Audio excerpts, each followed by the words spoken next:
वालेकुम। ये देख रहे हो खूबसूरत नज़ारा जो कि कोह सुलेमान की वादी, कोह सुलेमान का पहाड़ी इलाका, ये आप देख सकते हो। बहुत ही खूबसूरत नज़ारा पेश कर रहा है। और आप सब दोस्तों और व्यूज़ से गुजारिश है हमारे चैनल को सब्सक्राइब करें और बेल आइकन का बटन दबाएं ताकि हर नए आने वाले वीडियो आप तक पहुंच सके।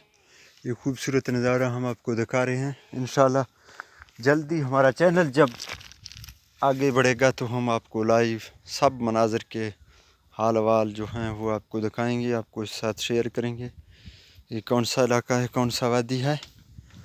और आप सब दोस्तों और व्यूज़ से गुजारिश है हमारे यूट्यूब चैनल को सब्सक्राइब करें और बेल आइकन का बटन लाजमी दबाएं। ये आप देख सकते हो।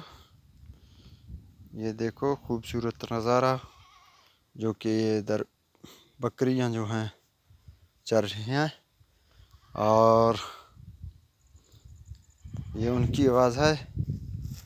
और आप सब दोस्तों और व्यूज़ से गुजारिश है हमारे चैनल को सब्सक्राइब करें और बेल आइकन का बटन दबाएं ताकि हर नई आने वाली वीडियो आप तक